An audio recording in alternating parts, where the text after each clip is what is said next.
시청자 여러분 안녕하십니까? 월요일 뉴스 시작합니다. 이재명 대통령이 더불어민주당 정청래 대표와 국민의힘 장동혁 대표를 용산 대통령실로 초청해 오찬 회동을 했습니다. 이 대통령 주선 아래 여야 대표가 서로 처음으로 악수하는 모습도 볼 수 있었는데 서로 뼈있는 발언도 주고받았습니다. 취재기자 연결해 자세한 내용 알아보겠습니다. 정인용 기자. 네, 용산 대통령실입니다. 이 대통령과 여야 대표의 3자 오찬 회동 소식부터 전해주시죠. 네, 이재명 대통령은 더불어민주당 정청래 대표, 국민의힘 장동혁 대표와 오늘 낮 12시 용산 대통령실에서 오찬을 함께했습니다. 이 대통령은 만나게 돼 반갑고 감사하다며 자신은 민주당 출신 대통령이긴 하지만 이제는 국민 모두의 대통령이 돼야 한다고 말문을 열었습니다. 국민을 통합하는 게 대통령의 가장 큰 책무라며 대화도 자주 하고 서로의 간극을 최소한으로 줄이는 게 자신의 역할이라고 강조했습니다. 특히 야당이 국민의 상당한 일부를 대표하는 만큼 야당을 통해 들리는 국민 목소리도 최대한 많이 듣겠다며 국정에 국민 모두의 목소리가 반영되도록 하겠다고 말했는데요. 여야의 직접 협치를 제안하기도 했습니다. 들어보겠습니다. 앞으로도 자주 뵈면 좋겠어요. 연락도 자주 주시고 여야 간의 대화도 실제로 좀 많이 하시고 공통 공약 같은 거는 좀 과감하게 같이 시행을 해보는 것도 좋은 방법이 아닐까 생각합니다. 정청래 대표를 향해선 여당이고 더 많이 가졌으니 좀 더 많이 내어주면 좋겠다는 말도 건넸고 정 대표도 그렇게 하겠다고 답했습니다. 이 대통령은 한미, 한일 정상회담 소회도 털어놨는데 경쟁은 하되 국익에 관한 것들은 한 목소리를 낼 수 있었으면 좋겠다고 당부했습니다. 여야가 새로운 당대표 체제를 구축한 뒤 서로 상견례조차 하지 않을 정도로 소통이 끊긴 상태였는데요. 오늘 이 자리에서 이 대통령이 사실상 주선자 역할을 자청하며 서로 손을 맞잡게 했고 첫 악수도 이뤄졌습니다. 네, 정청래 대표와 장동혁 대표의 의미 있는 발언도 전해주시죠. 네, 장동혁 대표는 우선 이 대통령에게 소통 자리 마련에 감사하다며 곧 취임 100일인데 야당과도 짐을 나누면 무게가 덜할 거라고 말했습니다. 이어 취임 100일을 한마디로 표현하면 불확실성과 불안감이 증가한 시기였다며 관세 협상이 진행 중인데 미 조지아주 한국인 구금 사태까지 벌어져 국민 불안이 높다고 지적했습니다. 상법과 노란봉투법 통과로 국내 기업 환경도 녹록지 않아졌다며 이 대통령의 공약인 코스피 5천도 허망한 구호가 될 수 있다고 주장했습니다.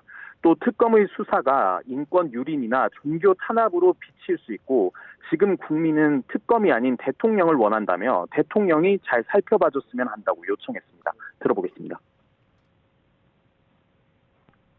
민생을 살리고 정치를 복원하고자 한다면 저는 지금 특검을 연장하겠다는 법안이나 특별재판부를 설치하겠다는 이런 법안들에 대해서는 대통령께서 과감하게 제2요구권을 행사. 이와 함께 장 대표는 정부와 여야가 머리를 맞댈 수 있는 소통 창구를 만들어달라는 부탁도 했습니다. 정청래 대표는 먼저 국정 현안에 바쁜데 국민을 위하는 마음으로 여야 오찬 회동을 만들어준 대통령에게 감사를 표했습니다. 그러면서 이 대통령이 트럼프 대통령과 정상회담에서 페이스메이커를 언급했는데 오늘은 하모니 메이커가 된 것 같다고 지켜세웠습니다. 다만 야당을 향해서 날선 반응도 내놨는데요. 내란 우두머리와 주요 임무 종사자, 부하 수행한 내란 세력들을 철저하게 척결하고 처벌의 역사에 교훈으로 남겨야 한다고 지적했습니다.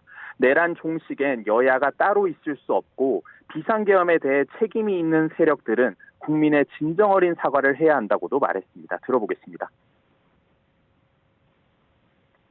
오늘의 죄를 벌하지 않는다면 내일의 범죄에 용기를 준다는 말을 명심해야 할 것입니다. 대한민국도 적어도 내란과 위안에 대해서는 무관용의 원칙으로 또 한미 정상회담과 3,200선의 코스피 주가 등을 이 대통령의 성과로 꼽으며 유엔 총회도 성공하고 돌아오길 바란다고 덧붙였습니다. 이 대통령은 3자 간 오찬 회동을 마치고 일부만 배석한 채 곧바로 장 대표와 별도 논의도 이어갔습니다. 지금까지 용산 대통령실에서 전해드렸습니다. 이재명 대통령과 회동한 여야는 민생경제협의체 구성 등 논의 성과를 발표했습니다. 냉랭하기만 했던 전국 분위기가 변곡점을 맞을지 주목됩니다. 이번엔 국회 취재기자 연결합니다. 임성재 기자. 네, 국회입니다. 네, 여야가 대통령과 회동 직후에 공동 브리핑을 했죠. 네, 이번 회동에 동석한 민주당 박수현, 국민의힘 박성훈 수석대변인은 국회에서 공동 브리핑을 진행했습니다. 꽉 막혔다고 표현할 정도로 경색됐던 최근 전국 상황을 고려하면 꽤 이례적인 모습입니다. 회동 결과는 국민의힘 박성훈 수석대변인이 대표로 공개했습니다. 먼저 박성훈 수석대변인은 가칭 민생경제협의체를 구성하기로 했다고 밝혔습니다. 보여주기식이 아니라 실제 성과를 내는 데 뜻을 모았다고도 설명했는데요. 자세한 구성에 대해선 각 단위 실무 협의를 진행하기로 했다고 덧붙였습니다. 또 국민의힘 장동혁 대표의 제안을 이재명 대통령과 민주당 정청래 대표가 받아들이면서 성사됐다고도 설명했습니다. 특히 이 대통령이 여당은 더 많이 가졌으니 여당이 더 많이 양보하면 좋겠다면서 이 공통 공약을 중심으로 야당이 먼저 제안하고 여당이 응답해 함께 결과를 만들면 양측의 성과와 성공이 되지 않겠느냐고 말했다고 전했습니다. 또 이 대통령이 화합과 상생의 정치를 위해 야당 대표가 건의하면 적극 소통 시간을 지기로 했다는 점도 공개했습니다. 이와 함께 이 대통령과 장 대표 단독 회담에선 정치 복원과 함께 지방 건설 경기 활성화 등 정책 제안이 이루어졌다고도 설명했습니다. 네, 정치권은 또 미국 당국의 한국인 무더기 체포 사태에도 촉각을 곤두세우고 있죠. 네, 오늘 오후 2시부터 국회 외통위는 외교부를 상대로 현안 질의를 진행하고 있습니다. 이 자리에는 조현 외교부 장관도 참석했습니다. 조 장관은 오늘 오후 미국행 비행기에 몸을 싣는데요. 이 빠듯한 일정에도 조 장관이 국회에 출석한 건 그만큼 여야 정치권이 이번 사태를 엄중하게 바라보고 있다는 의미로 해석됩니다. 실제 현안 질의에선 여야 모두 외교부를 질타했습니다. 민주당 의원들은 투자하는 우리 기업에 미국이 군사작전 하듯 하면 되느냐고 다그쳤습니다. 또 이른바 비자 쿼터가 캐나다나 싱가포르보다 작은 실정인데 외교부는 뭘 했느냐는 성토도 나왔습니다. 국민의힘 역시 조지아주의 구금 사태에 대단히 유감이라면서 외교 당국은 어떤 책임을 느끼고 있냐고 쏘아붙였습니다. 그러면서 오산 미군기지 압수수색에 대한 보복성이란 얘기도 나온다며 특검 수사를 비판하기도 했습니다. 이에 대해 조현 장관은 우리 정부의 유감 표시를 받은 미국도 빠르게 대응하고 있다고 답했습니다. 하지만 특검과 이번 구금 사태의 관련성에 대해선 전혀 연관이 없다고 생각한다고 반박했습니다.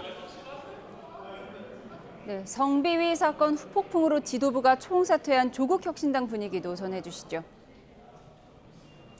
네, 조국혁신당은 어제 지도부 총사퇴 이후 비상대책위 구성 등을 포함해 사태 수습에 주력하고 있습니다.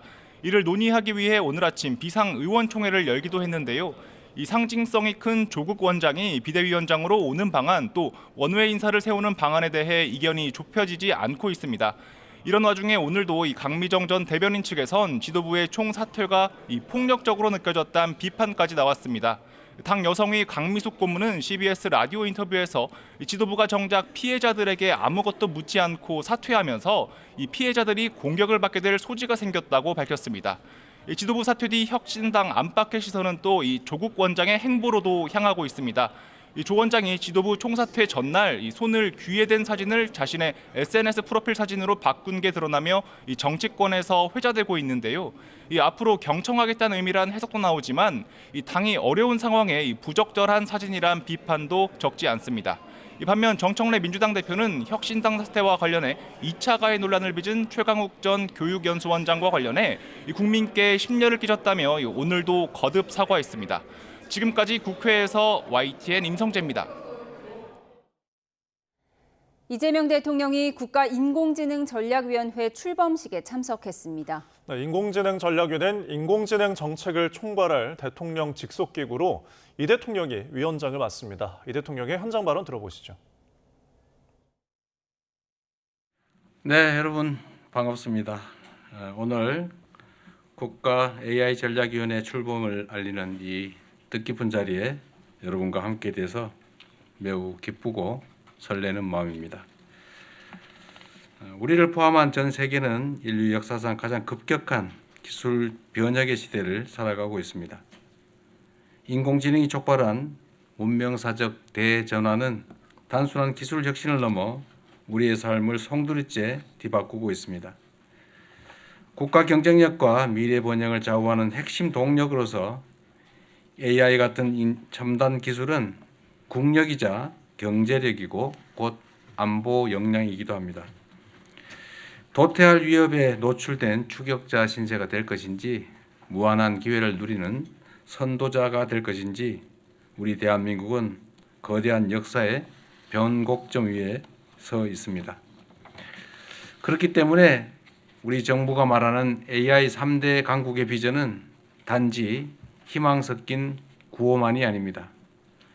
우리 대한민국의 미래를 결정할 핵심 생존 전략입니다.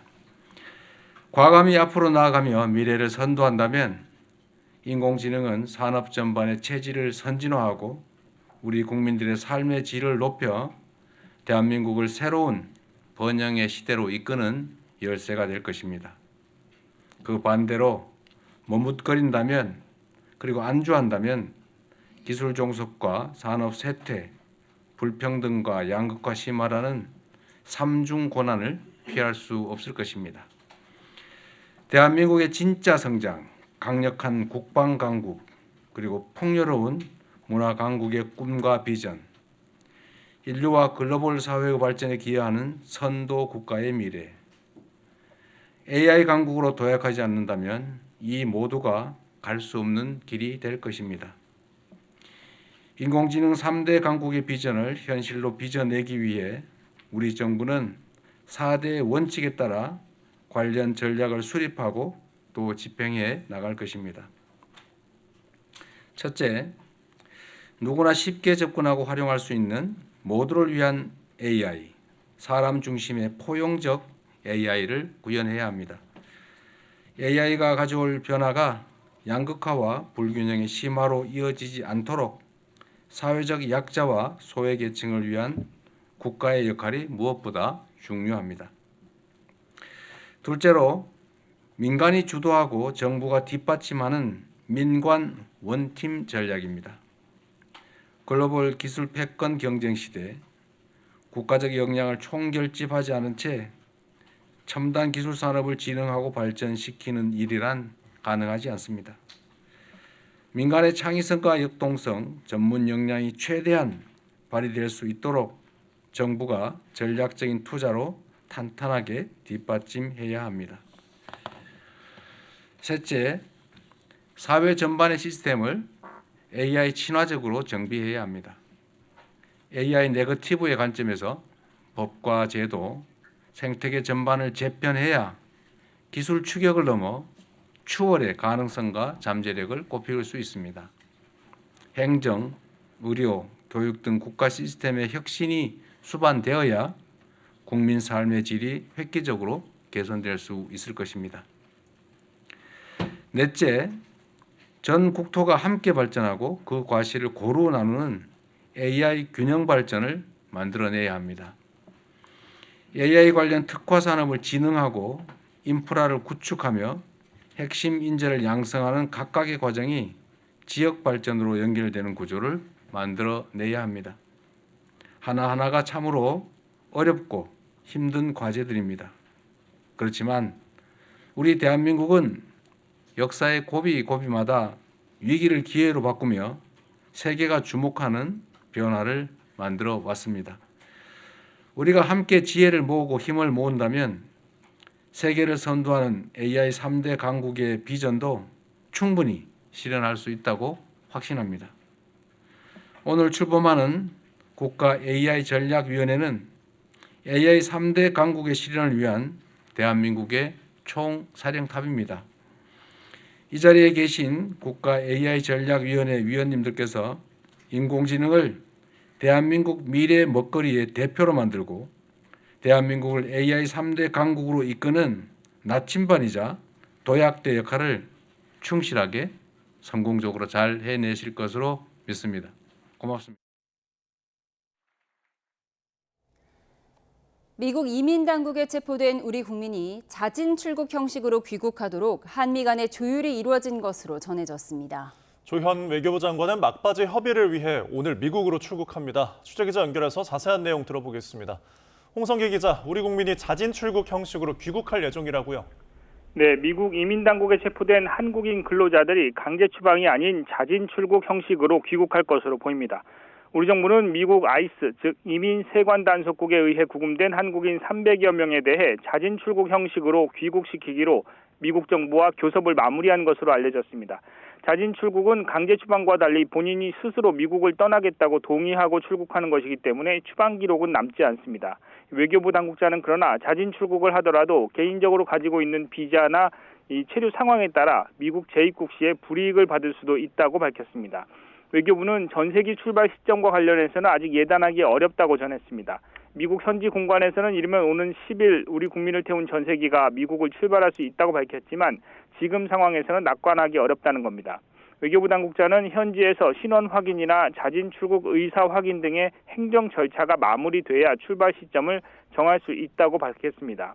구금된 한국인이 300명이 넘기 때문에 이런 절차가 모두 마무리되기에는 시간이 촉박할 수 있기 때문입니다. 이와 관련해 조현 외교부 장관이 직접 오늘 미국으로 출국합니다. 이 조 장관은 지금 진행 중인 국회 외통위를 마치는 대로 공항으로 가서 미국행 비행기를 탈 예정입니다. 이 조 장관은 미국에 도착하는 대로 루비오 미 국무장관 등을 만나 이번 사태의 원활한 해결과 향후 재발 방지책 등에 대해 논의할 것으로 보입니다. 지금까지 외교부에서 YTN 홍성기입니다. 미국 정부의 불법 체류자 단속으로 한국 근로자 300여 명이 구금된 사태가 발생한 가운데 정부가 주요 대미 투자 기업들과 만나 긴급 간담회를 열었습니다. 박종원 산업부 통상차관보는 현대차그룹과 LG에너지솔루션, 삼성전자, SK하이닉스 등과 만나 대미 투자 상황을 점검하고 미국 비자 확보에 관한 건의사항을 들었습니다. 검찰청을 폐지하고 중대범죄수사청을 행정안전부 산하에 두는 정부 조직 개편안에 대해 노만석 검찰총장 직무대행이 직접 입장을 밝혔습니다. 네, 검찰이 개명 위기에 놓인 건 검찰 잘못이라 깊이 반성한다면서 앞으로 검찰개혁은 국민 입장에서 설계돼야 한다며 의견을 적극적으로 내겠다는 뜻을 내비쳤습니다. 취재기자 연결합니다. 조성호 기자, 노만석 대행의 발언부터 전해주시죠. 네, 노만석 검찰총장 직무대행이 오늘 아침 출근길에 입장을 밝혔습니다. 검찰청 폐지를 담은 정부 조직 개편안이 어제 발표된 이후 처음 취재진 앞에 선 건데요. 먼저 들어보시죠. 헌법에 명시되어 있는 검찰이 법률에 의해서 지금 개명당할 위기에 놓였습니다. 검찰의 잘못에 기인한 것이기 때문에 저희들 그 점에 대해서는 깊이 반성하고 있습니다. 검찰 개혁의 명분이 된 수사권 남용에 대한 비판에 대해서는 몸을 낮추면서 반성의 뜻을 밝혔습니다. 그러면서도 헌법상 기관인 검찰청의 명칭과 역할을 하위 법률로 폐지하는 것에 대한 검찰의 문제의식을 드러낸 발언으로 보입니다. 현행 헌법에는 검사의 영장 청구권이 규정되어 있고 검찰수장 임명과 관련해선 검찰총장이란 명칭이 명시되어 있습니다. 네, 검찰청이 폐지된다고 해도 앞으로 논란의 여지가 남아있죠. 네, 간단히 말씀드리면 검찰청이 폐지되면서 공소청으로 이름을 바꾸는 게 뼈대입니다. 또 중대범죄수사청이 행정안전부 산하로 가게 되면 법무부와 검찰은 수사에서 사실상 배제됩니다. 기존 검찰은 공소제기와 공소유지, 그러니까 재판만 맡게 되는 겁니다. 다만 정부 여당은 1년 유예 기간을 두고 세부 논의를 이어가기로 했습니다. 경찰을 비롯한 1차 수사기관에 대한 검찰의 기존 보안수사권 또는 보안수사 요구권을 두고 논란이 예상됩니다. 관련 질문에 대한 노대행 얘기도 들어보시죠. 보안수사권 존폐 논란도 예상이 되는데 좀 입장이 있으신지? 예, 그것도 충분히 앞으로 진행되는 과정에서 저희 검찰도 입장을 내도록 그렇게 하겠습니다. 노대행은 세부적인 방향은 국민 입장에서 설계가 됐으면 하는 바람이라고 밝혔습니다. 앞서 노대행은 적법 절차를 지키면서 보안 수사를 통해 실체적 진실을 밝히는 건 검찰의 권한이 아니라 의무라고 강조하기도 했는데요. 조직 개편 이후 검찰 역할과 관련해 적극적으로 의견을 낼 경우 정부 여당과 작지 않은 갈등이 예상됩니다. 네, 검찰총장의 공석도 계속 이어질까요? 당분간은 그럴 것 같습니다. 심우정 전 총장이 지난 7월 여권의 검찰 개혁안에 반발하며 사퇴한 뒤로 후임자가 아직 지명되지 않고 있습니다. 차기 검찰총장이 임명돼 지금의 검찰개혁 방안에 반기를 들 경우 갈등은 더 커질 수 있습니다. 또 당장 검찰 내부에서 검찰청 폐지를 적극적으로 받아들이면서 신망이 높은 인사가 드문 데다 해체를 앞두고 있고 권한도 축소될 조직에 수장을 맡으려는 인물을 찾기도 쉽지 않을 거란 전망이 우세합니다. 지금까지 사회부에서 YTN 조성호입니다. 윤석열 전 대통령이 내란 재판에 또 불출석한 가운데 재판을 담당하는 직위원 부장판사는 오는 12월까지 내란 재판 심리를 마치겠다는 계획을 밝혔습니다. 또 재판사는 특검과 윤 전 대통령 측에 재판 중계를 신청하면 검토해보겠다고 했는데 특검은 이를 살펴보겠다고 했습니다. 취재기자 연결해보겠습니다. 우종훈 기자. 네, 내란 특검입니다. 네, 윤석열 전 대통령은 내란 우두머리 혐의 재판에 오늘도 불출석했죠?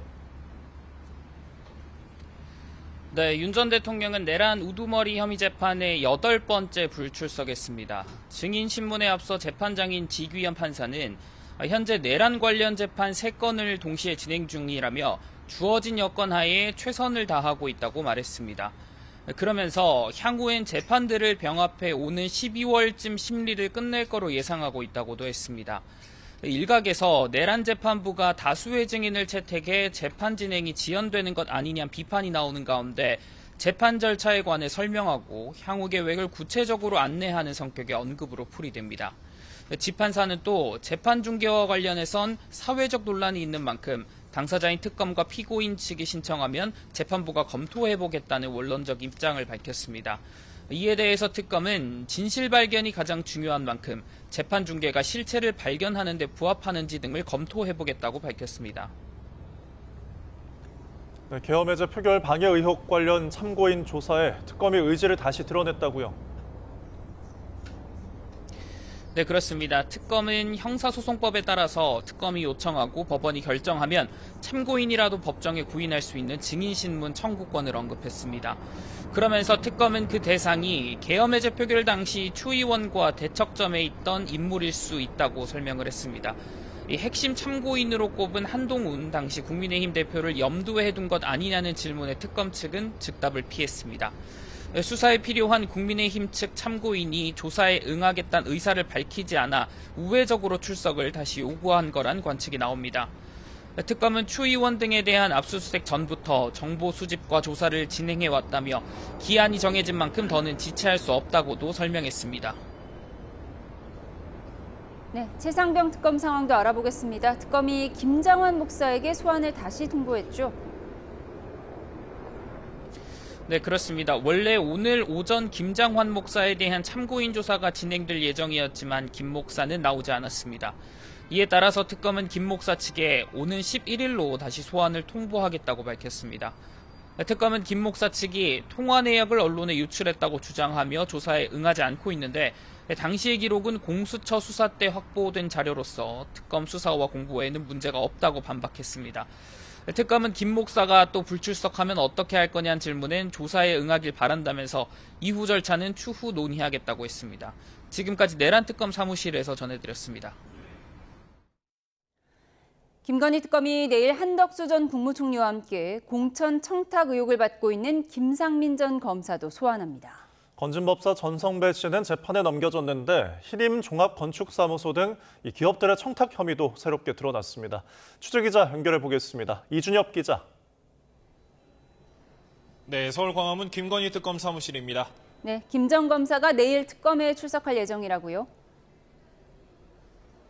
네, 특검은 조금 전 정례 브리핑에서 내일 오전 10시 김상민 전 검사를 피의자 신분으로 소환할 예정이라고 밝혔습니다. 김건희 씨가 지난해 총선 때 김 전 검사를 김영선 전 의원 지역 선거구였던 경남 창원 의창에 출마시키려고 했다는 의혹과 관련해서입니다. 다만 특검은 김 전 검사가 공천 대가로 이우한 화백에 그림을 선물했다는 의혹은 내일 조사에선 주요한 부분이 아닐 거로 보인다고 밝혔습니다. 특검은 이와 관련해서 현재 김 전 검사의 지방 거주지와 이우한 화백 그림이 나왔던 김건희 씨 어머니 최은순 씨의 요양원을 압수수색하고 있습니다. 특검은 앞서 내일 오전 한덕수 전 국무총리에 대해서도 소환 통보해뒀었는데요. 내일 오후 2시로 출석 시간을 조정했습니다. 네, 특검은 오늘 건진법사 전성배 씨에 대해 재판에 넘겼다고요? 네, 건진법사 전성배 씨는 지난달 21일에 구속돼 내일 영장기한 만료를 앞두고 있었습니다. 이에 특검은 전 씨를 특정 범죄 가중법상 알선수재와 정치자금법 위반 혐의로 재판에 넘겼습니다. 전 씨는 지난 2022년 4월 7일 4월과 7월 윤영호 전 통일교 세계본부장으로부터 샤넬 가방 2개와 그라프 목걸이 등 모두 8천만 원어치 금품과 함께 교단 현안 청탁을 받아서 김건희 씨에게 전달한 혐의를 받습니다. 또 전 씨가 이 당시 윤 전 본부장에게 통일그룹 고문 자리를 요구하며 3천만 원을 받아 챙긴 혐의도 기소 혐의에 포함됐습니다. 또 2022년 6월에는 지방선거를 앞두고 박창욱 경북도 의원의 공천 청탁을 받으면서 박도 의원 측으로부터 1억 원을 받은 것으로도 조사됐습니다. 특검은 구속 뒤에도 전 씨를 6차례나 불러서 조사했고 혐의를 전면 부인해온 전 씨는 조사가 진행되면서 일부는 인정하는 쪽으로 입장이 바뀐 것으로 파악됐습니다. 네, 그런데 전성배 씨가 기업들의 여러 청탁을 받고 금품을 챙긴 혐의도 새롭게 파악됐죠. 네, 대통령실 리모델링 수의 계약을 맺었던 히림 종합건축사무소가 전성배 씨에게 지난 2022년 7월부터 올해 1월까지 34차례에 걸쳐 4,500만 원 상당 금품을 전달한 것으로 조사됐습니다. 특검은 세무조사나 형사 고발 사건 등과 관련해서 청탁과 알선 명목이었다고 밝혔는데요. 특검은 또 한 콘텐츠 커머스 기업도 2022년 9월에서 2023년 10월까지 사업 추진을 위해서 전 씨에게 청탁하면서 1억 6천만 원을 준 것으로 파악했습니다. 이 가운데엔 정부 관련 청탁도 있었고 이들의 일부 청탁에 대해서는 기업에서 바라는 결과가 이뤄졌다고 설명했습니다. 특검은 전 씨에게 공천을 청탁한 것으로 의심받는 다른 정치인들 사건 등 전 씨와 관련한 인사 개입과 공천 개입, 금품 수수에 대해서는 계속 수사할 거라고 밝혔습니다. 지금까지 김건희 특검 사무실에서 전해드렸습니다.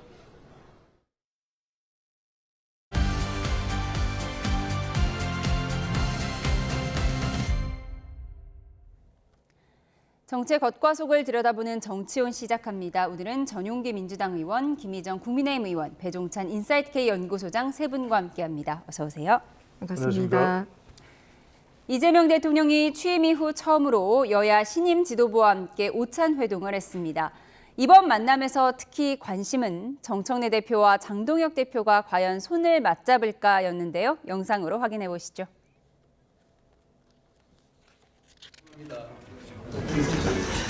보기 좋은데.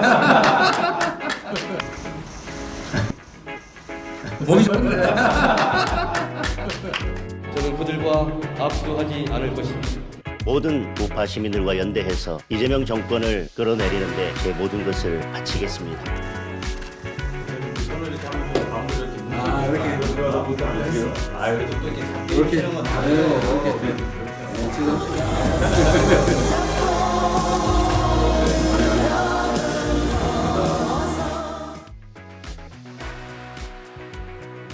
먼저 축하드립니다. 아이고 감사합니다. 네.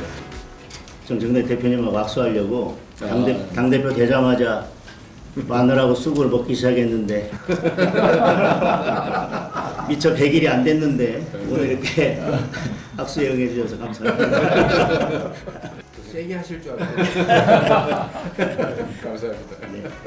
대통령께서 트럼프 대통령과 정상회담에서 피스메이커, 페이스메이커 이렇게 이런 말씀을 하셨는데 오늘은 하모니 메이커가 된 것 같습니다.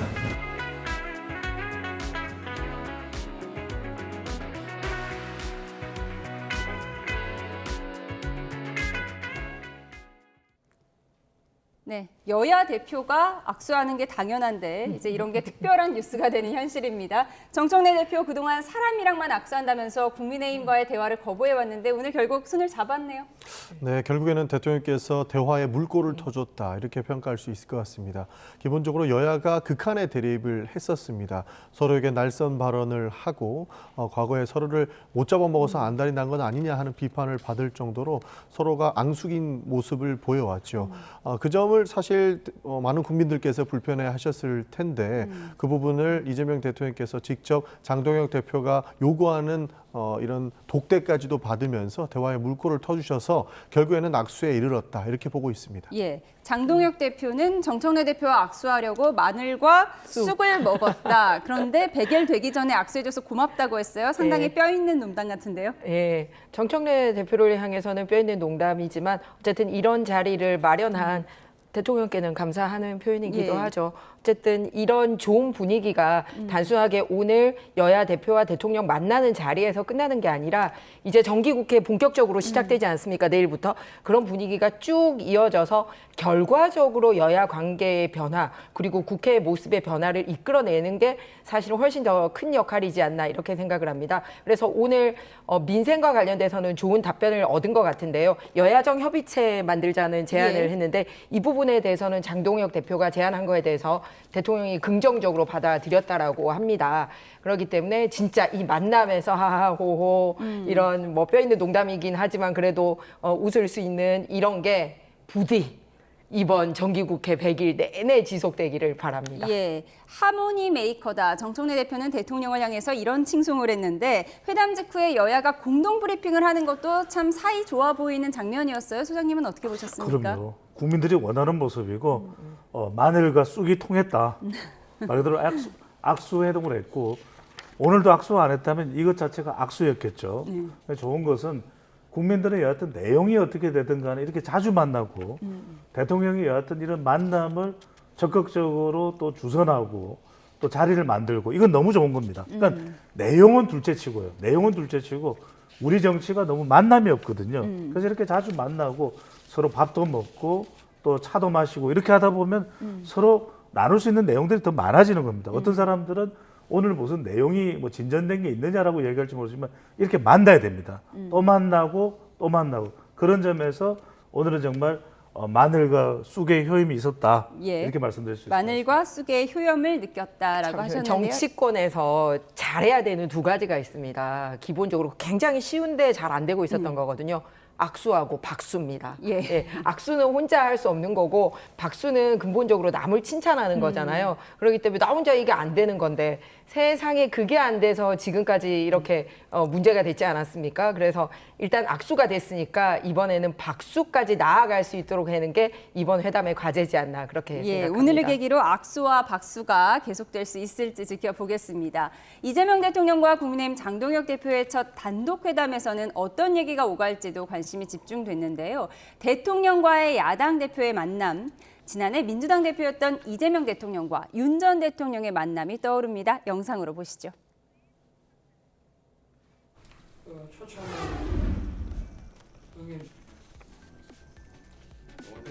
제가 대통령님한테 드릴 말씀 말해가지고 써가지고 왔습니다. 그러시죠. 저희가 오다 보니까 한 20분 정도 걸리는데 실제 여기 오는데 700일이 걸렸다고.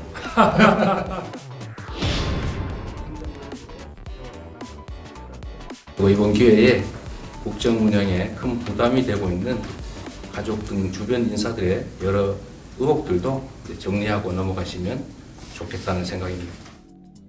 네, 오늘의 야당 대표도 작심 발언을 준비해 왔는데요. 들어보시죠. 만약에 특검이 계속 이렇게 야당을 탄압하고 국회가 정상적으로 돌아가는 것을 막는다면 결국 특검이 겨냥하는 것은 야당이 아니라 국민이고 민생일 수밖에 없다.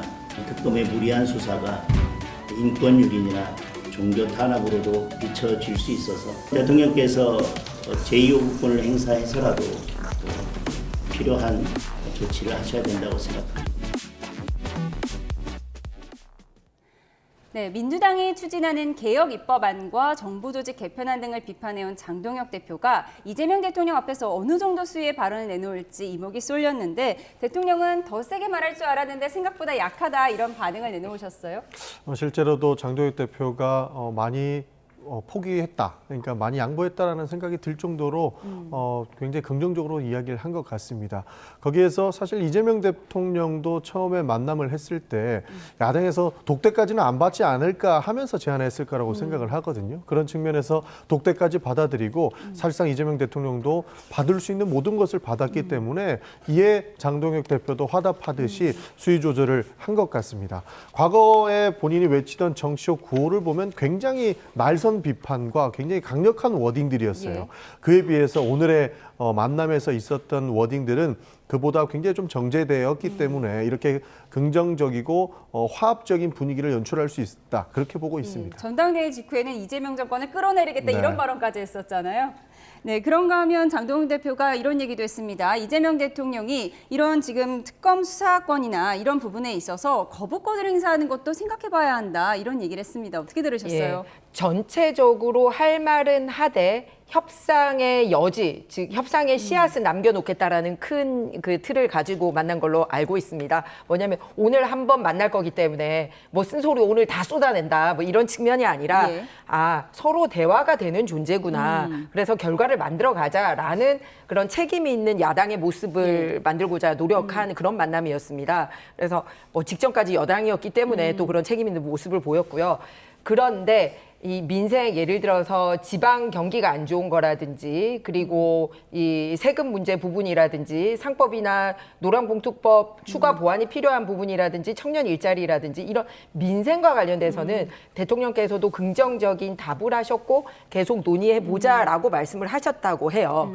그런데 약간 정치적일 수 있는 문제 그리고 단기적으로 해결할 수 있는 부분에 대해서는 대통령께서 즉답을 피하신 것 같습니다. 예. 그게 이제 대표적으로 좀 전 질문하셨던 이제 특검법을 확대하는 거라든지 특별 재판부를 하는 부분이나 이런 부분은 사실 헌법의 근간을 흔드는 부분이고 사법부의 큰 틀을 흔드는 부분이기 때문에 여당이 단독으로 한다 하더라도 진짜 국가의 큰 틀을 생각하신다면 대통령이 오히려 여당 출신이지만 제2요구권을 해야 되지 않냐. 신중하게 가자라는 제안을 했고요. 이 부분에 대해서는 답이 없으셨던 것 같습니다. 근데 이거는 빨리 해결할 수 있는 문제인 것 같고요. 그리고 더 빨리 해결할 수 있는 것 중에서는 교육부 총리 관련돼서는 이런저런 부적격한 사유가 많기 때문에 이제 지명 철회를 해달라는 내용이기 때문에 이것 또한 빨리 답할 수 있는 부분인데 특별한 답이 없으셨던 것 같습니다. 그래서 포괄적으로 장기적으로 갈 수 있는 거를 가기 위해서는 이렇게 즉각 할 수 있고 많은 국민들이 원하는 거에 대해서 먼저 답을 해주셔야지 앞으로 이렇게 여야정이 같이 만날 이 필요가 있겠구나라고 국민들이 피부로 확 느끼지 않을까 그렇게 생각합니다. 예, 국민의 입장을 자세히 말씀해 주셨는데 사실 여당 민주당이 하는 일을 대통령이 거부권을 행사하는 것은 뭐 쉽지 않은 결정이잖아요. 실제로 대통령께서 대답하기 어려운 부분들이 굉장히 많았을 거라고 봅니다. 그리고 여야가 대화해서 풀 수 있는 것이 있고 풀 수 없는 부분이 있습니다. 그것이 바로 내란 외환과 관련된 지금 이 재판 내용들이거든요. 결국엔 저는 이런 불법 비상계엄이 다시 한번 대한민국 민주사를 흔들 수 있었던 이유는 과거에 이러한 역사를 만든 전두환 군부를 그냥 사면하거나 풀어줬던 역사적 과오를 되풀이했기 때문이라고 봅니다. 그렇기 때문에 우리 민족에는 다시 한 번의 내란과 외환죄는 있어서는 안 된다라고 하는 명확한 경종을 울려야 되는 것이죠. 이런 부분들을 대화로 풀어야 되는 것이고 이런 부분들을 풀어줘야만 여야가 협치가 될 것이다라고 이야기하는 것들은 대통령께서 답변하실 수 없었다고 저는 보고 있습니다. 그런 측면에서 대통령께서 거부권을 행사하시지 않을 것이라고 저희는 확신을 하고 있는 것이고요. 그런 측면에서 굳이 지금 상황에서 모든 것을 매듭지고 갈 필요는 없다라고 하는 측면에서 말씀을 하지 않은 것이기 때문에 저희도 그것은 오히려 이재명 대통령께서 잘 대처를 하신 것이다 말씀을 드리는 겁니다. 드디어 여야 대표가 손을 맞잡은 회담 이야기 자세하게 해봤습니다. 한편 정치권은 미국 당국의 한국인 무더기 체포 사태를 두고 충격에 빠졌는데요. 먼저 미국 이민 당국에서 공개한 영상부터 함께 보면서 이야기 나눠보겠습니다. 네, 보시는 것처럼 중무장한 요원들이 작업하던 직원들을 공장 밖으로 내보내고 직원들은 영문도 모른 채 길게 줄을 서서 한 명 한 명 신원 확인을 받았습니다. 그리고는 단속 대상으로 분류된 이들을 이렇게 버스를 향해 두 손을 올리고 서서 쇠사슬로 포박했는데요. 허리와 손목, 심지어 발목에까지 쇠사슬을 감아서 마치 중범죄자처럼 버스에 태워 구금시설로 연행됐습니다. 이들은 조지아주 폭스턴에 있는 민간 교정시설에 구금된 채 오늘로 나흘째를 보내고 있는데 시설의 상태가 무척 열악한 것으로 알려져 더욱 우려되고 있습니다. 지난 2021년에 공개된 한 보고서를 보면요. 매트리스는 찢어졌고 누수가 발생하는가 하면 벌레가 들끓고 온수는 사용할 수 없고 변기도 작동하지 않고 있다고 적혀 있습니다. 공개된 사진에서도 여기저기 곰팡이 투성이에 칠이 벗겨져 있는 모습을 볼 수 있는데요. 한 외국인 구금자는 이곳에 대해 감옥보다 더 열악하다고 표현했습니다. 오늘 외교부 장관이 출국하고 정부는 오는 10일쯤 전 세계를 보내 우리 국민을 데려온다고 밝혔는데요. 정치권 반응 들어보시죠. 한국 노동자 단속과 구금 사태는 현 정부의 대미 외교 전략이 효과적이지 않음을 나타냅니다. 직전 한미 정상회담이 오히려 미국의 불신을 키웠다는 방증이기도 합니다. 냉정하게 직시합시다. 우리가 가진 대미 협상의 핵심 무기가 뭡니까? 우방인이 잘 좀 해달라는 명분으로는 한참 부족합니다. 이재명 정부의 실용 외교 탓을 하며 거짓 선동하고 있는 국민의힘은 도대체 어느 나라 정당입니까? 미국 입국 취업 비자 커트 할당 문제는 윤석열 정권에서 진작 해결했어야 하는 문제 아닙니까? 이재명 정부에게 잘못을 떠넘기고 정쟁화하는 국힘의 적반하장이 기가 막힐 따름입니다. 네, 이번 한국인 구금 사태에 우리 국민 입장에서는 화나고 속상하고 자존심 상하는 일인데 최근 한미 정상회담이 성공적으로 끝났다는 평가도 받고 있는 상황에서 왜 이런 일이 벌어지고 있을까? 소장님 어떻게 보십니까? 한미 관세 협상과 연관짓는 의견도 있더라고요. 그러니까요. 좀 혼란스럽습니다. 그러다 보니까 뒤통수 이야기도 나오고 의구심 이야기도 나오는데 분명하게 말씀드릴 수 있는 부분은 이것이 한미 이 상호 관세 협상과 관련되어 있다는 명백한 근거는 없습니다. 예. 또 하나는 또 한국만을 표적으로 했다라고 하는 뚜렷한 근거도 없습니다. 그러니까 우리가 좀 더 냉정할 필요가 있는 것 같아요. 그럼에도 불구하고 한미 관계, 한미 동맹 관계에서 이렇게 우리가 투자를 하는데 특히나 조지아주는 각별히 더 많이 신경을 쓰고 있는 그런 지역이기도 하거든요. 그렇죠. 그런데 방문을 한 것이고 또 이 사람들이 장기 이 취업을 하는 것도 아니고 단기적으로 빨리 방문할 수밖에 없다는 것은 설명을 들으면 누구나 납득할 만하거든요. 그런데 원리 원칙대로 바로 체포 구금에 들어갔다라는 것, 이건 어떤 이유일까? 또 어떤 이유인지를 떠나서 우리가 두 가지를 좀 명백히 할 필요는 있을 것 같아요. 왜?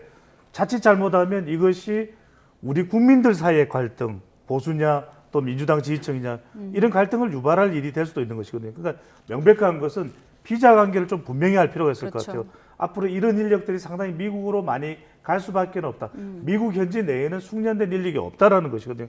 그렇다면 이 부분에 대해서 우리가 어떤 식의 비자가 필요하다는 걸 미국에 분명히 이야기를 할 필요가 있을 것이고 또 하나는 뭐냐면 그러니까 지난번에 한미 정상회담은 하기애애했지만 그때 한미 이 상호 관세 협상과 관련된 부분 아직도 자동차 관세가 15%로 조정이 안 됐다는 질문이 나오거든요. 그러니까 이런 부분에 대해서는 정부에서 조금 구체적으로 아무리 내부적으로는 보완이 있을 겁니다. 분명히 그렇겠죠. 국가 간의 협의라는 것은 쉽게 밝힐 수 있는 내용이 아니라고 생각이 듭니다만 그래도 조금 이야기해 줄 수 있는 부분은 좀 갈등이나 혼란이 일어나지 않도록 이건 이래서 그렇다. 좀 어느 정도 시점이 지나고 나면 보다 명백하게 국민들에게 설명할 수 있는 시점이 있을 것이다. 이런 걸 좀 더 분명히 할 필요가 있을 것으로 보입니다. 예, 한미 정상들이 분명히 앞에서는 웃었는데 뒤에서 무슨 일이 일어난 건지 미국의 진짜 의도는 무엇인지가 궁금한데 지금 여야는 서로를 탓하고 있어요. 지금 국민의힘에서는 이재명 대통령이 미국 가서 회담에 사인 한 장 제대로 해오지 못한 것이다라고 하고 있고 민주당은 윤석열 정부 때 비자 쿼터 문제 해결하지 못한 것이다 이렇게 비판하고 있습니다. 실제로 취업 비자의 그 쿼터 문제는 오랜 기간 동안 문제가 되어 왔었는데요. 이거 풀지 못한 정부의 잘못도 저는 충분히 있다고 봅니다. 그런 측면에서 여당의 비판도 저는 일정 부분 동의하는 부분이 굉장히 많다라는 말씀을 드리는 것이고요. 저는 트럼프 대통령의 본인 나라 정치, 그러니까 자기 정치라고 이야기를 하고 싶습니다. 지금은 우리나라가 당했지만 다른 외신들이 더 난리가 났거든요. 예를 들어서 일본 외신들도, 그러니까 일본에 있는 신문 기자들도 이 부분을 굉장히 깊게 들여다보고 있고 본인들이 투자했을 때도 이런 일을 당할 수 있다라고 하는 부분에 대해서 굉장히 난처해하는 모습들을 보이고 있거든요. 이 부분은 비단 우리나라와의 미국과의 관계를 넘어서 전 세계가 똑같이 당할 수도 있다라고 하는 위기감을 느끼고 있는 겁니다. 이런 측면에서 트럼프 대통령의 자기 정치다라고 하는 평가가 맞는 것 같고, 여기에 더불어서 트럼프 대통령은 어느 정도 다독이고 있는 부분이 있는 것 같습니다. 그 부분이 뭐냐면 우리는 한국과 친하다, 뭐 좋다라는 이야기를 하면서도 동시에 비자 문제를 해결할 테니까 주요 기소를 내놔라라는 형태의 이야기도 하거든요. 그런 측면에서 자기 정치도 하면서 본인들이 그러니까 자국의 이익을 얼마나 가지고 올 것인가 하는 그런 계산들이 여러 행위들에 대해서 나타나고 있다. 저는 그렇게 평가하고 있습니다. 트럼프 대통령 어제는 추방의 향기가 나는 너무 좋다, 뭐 이런 의견을 냈다가 또 오늘은 한국과의 관계가 좋다, 이런 입장을 밝혀서 도대체 속내가 무엇인가 우리는 지금 너무나 궁금한 상황입니다. 국민의힘에서는 어떻게 보십니까? 일단 그동안에 한미 관계에 없었던 일들이 막 생기고 있지 않습니까? 트럼프 대통령이 최근에 임기 시작한 것도 아니고 과거에 있을 때도 그러면 한국이 이런 식으로 당했냐, 이런 일 없었습니다. 그렇기 때문에 사실은 이재명 정부가 조금 더 신경 써야 될 부분을 좀 몇 가지 짚었으면 하는데요. 뭐냐면 얼마 전에 사실은 대통령실 3실장이 다 미국으로 날아가고 하지 않았습니까? 그러면서 비서실장까지도 가고 막 그렇게 했었거든요. 근데 이번에 이거를 집행한 그 최고 책임자는 바로 그 비서실장 바로 밑에 있는 사람입니다. 그런데다가 뭐냐면 이번에 단속 나온 게 그냥 한 군데서 나온 게 아니고요. 이민세관 단속국, 그리고 국토안보수사국, 마약단속국, 조지아주 순찰대 등이 대거로 투입이 됐습니다. 그럼 이 정도 분위기라면 11일 전까지 우리가 한미 협상을 하기 위해서 우리 고급 정보를 가지고 있어야 되는 모든 국가기관이 국정원, 외교부, 통상, 그리고 대통령실 다 나가 있었잖아요. 그런데 방금 말씀드린 미국의 이렇게 여러 기관들이 움직이고 있는 것을 전혀 눈치채지 못했다? 우리의 외교 정보망에 엄청난 구멍이 생긴 부분입니다. 그래서 이 부분을 어떻게 보완할 건지를 반드시 챙겨야 된다는 거예요. 왜냐하면 갑자기 한 게 아니라 조금 몇 달간 준비를 했다라고 얘기했거든요. 그러면 기간도 꽤 준비를 했고 여러 기관이 나섰는데 우리 정보기관이 그렇게 많이 나갔는데도 놓쳤다. 그러면 지난번에 통상 앞두고 주미대사, 다음 대사 임명하지도 않고 바로 불러들여서 사실은 협상에 정보 얻는 데 실패했다라는 지적을 제가 여기서도 한 바가 있습니다. 그렇기 때문에 이런 외교 관련된 정보에 조금 더 신경을 써야 할 것이다라는 말씀을 드리고요. 두 번째는 트럼프 대통령이 완전히 그대로 티포테스로 우리 대통령에게 돌려줬다는 느낌이 드는 부분이 뭐냐면 할 일 한 것, 그들은 그들의 할 일을 한 거예요 라고 대답을 했어요. 이 부분에 대해서. 이게 뭐냐면 우리 대통령이 지난번에 그 트럼프 대통령이 우리 대통령한테 뭐라 그랬냐면 그 주한 미군 기지에 특검이 들어닥쳐서 압수수색한 거에 대해서 얘기를 했더니 특검은 내 지휘하에 있지 않고 그들이 해야 될 일을 한 것이다라는 느낌으로 얘기를 했어요. 그거 똑같이 돌려받았다는 느낌을 드는 거예요. 왜냐하면 결국은 모든 일에 대해서 대통령이 책임을 가지고 있고 이런 불법부당하거나 무리한 일이 있지 않도록 신경 쓰겠다. 이 정도 답이 그때 이재명 대통령에게 나왔으면 역시 우리도 마찬가지로 이 전체적으로 트럼프 대통령 이런 거 신경 써야 되지 않냐라고 얘기를 해야 되는데 트럼프 대통령이 똑같이 얘기한 거잖아요. 그들은 할 일 한 거라고. 이런 식으로 돼버리니까 우리가 할 말 없어지는 이렇게 됐고요. 또 하나는 뭐냐면 수색영장 관련해서 처음에 목표했던 인물이 히스패닉 사인으로 적시가 되어 있었습니다.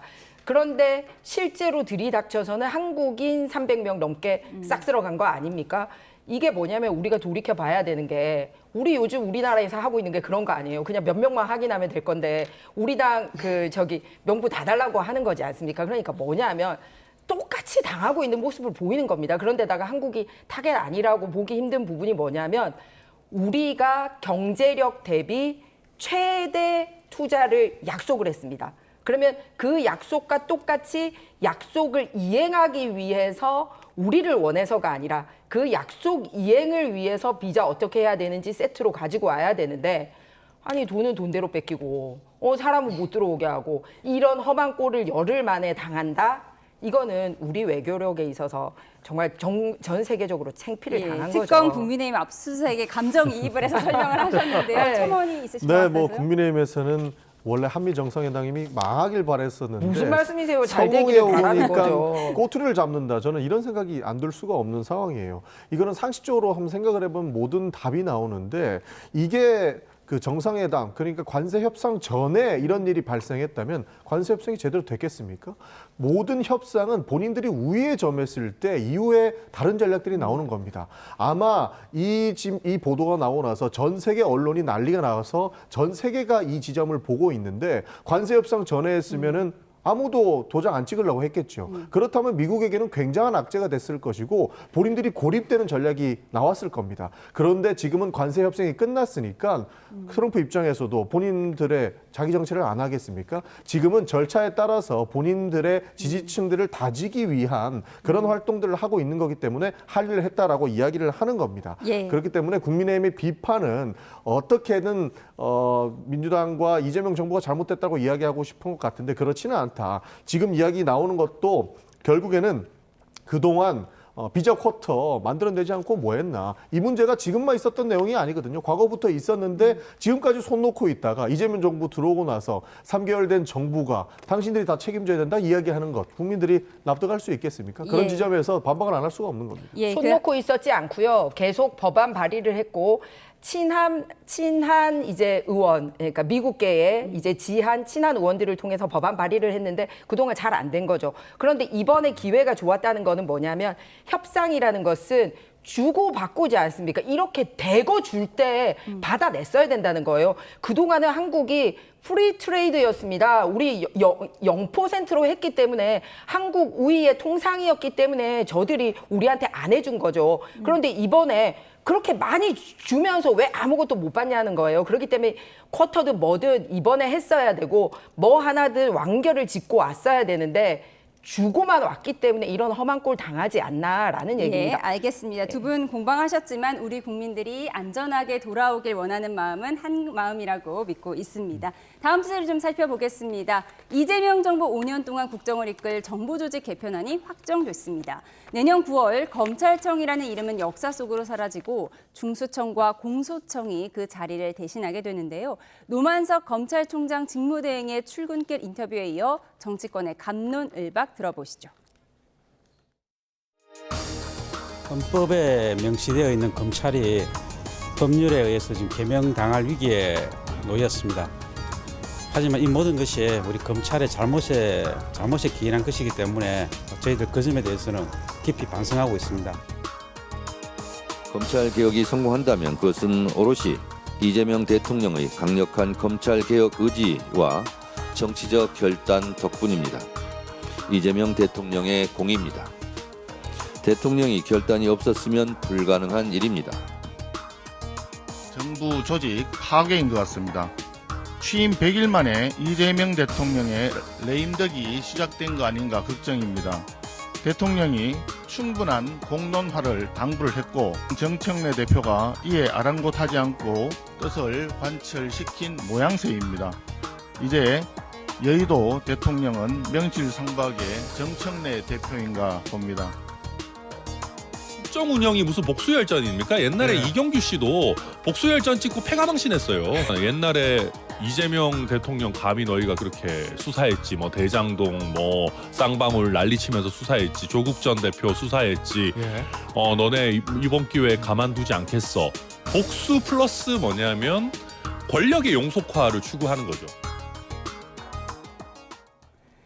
네, 검찰청 폐지에 대해서 사실 대통령실이나 정성호 법무장관은 좀 신중하게 하자 이런 입장이었고요. 정청래 민주당 대표는 전광석화처럼 해야 한다 이 점을 강조했는데 지금 흘러가는 양상을 보면 좀 뭐든지 빠르게 진행되는 것 같으니까 정청래 대표의 영향력이 굉장히 큰 것이 아니냐. 어쩌면 이재명 대통령보다 더 큰 영향력을 행사하고 있는 것 아니냐 이런 분석이 나와요. 지금 야당에서는 이런 얘기를 했는데요. 어떻게 보셨습니까? 그렇죠. 정청래 대표의 의지, 정청래 대표의 또 결이 대단하다고 봐야 되겠죠. 그리고 정성호 법무부 장관도 그렇고 이재명 대통령도 뜻을 달리하기는 힘들 거예요. 왜냐하면 의원 다수가 검찰의 조직 개편 방향을 그렇게 원하고 있고 아마 여기 출연한 전용기 의원도 마찬가지 생각이실 거예요. 그래서 이걸 대통령이나 정성호 법무장관이 거부하기는 어렵다. 근데 세 가지만 저는 이제 데이터 분석을 하는 전문가이기 때문에 항상 이것이 갑론을박이 아니라 어떤 대안을 가지는 게 중요할 것 같습니다. 그러니까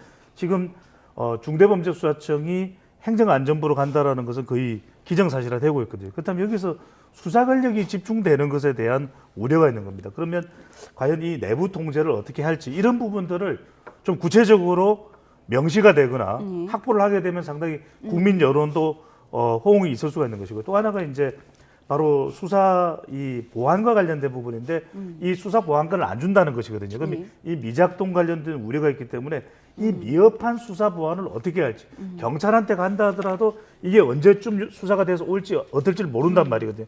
이걸 좀 신속하게 할 수 있는 장치 또 하나는 투명한 이 과정을 수사 보안 요청권을 하는 이 과정을 공개하는 것이 논의한다고는 하지만 이게 논의된다고 하더라도 시간이 지나면 유야무야 되거든요. 마지막은 이 국민들의 변호 비용 증가에 대한 우려가 나오거든요. 그래서 복잡해진다. 이 과정 자체가 공소청도 있고 중수청도 있고 국가수사위원회도 있고 그럼 이럴 때 좀 공공변호인 또는 국선 변호인 이런 부분들을 좀 강화해가지고 좀 돈 없고 서민들이 이런 법률적인 서비스를 받기 위할 때 좀 이런 부분들을 좀 두텁하게 확대해 준다면 이런 부분의 조직 개편에 대한 공감대가 더 높아질 것으로 보입니다. 검찰 개혁에 대해서 두 분도 하실 말씀이 많으실 것 같은데 저희가 시간 관계상 다음 주제로 좀 넘어가 보도록 하겠습니다.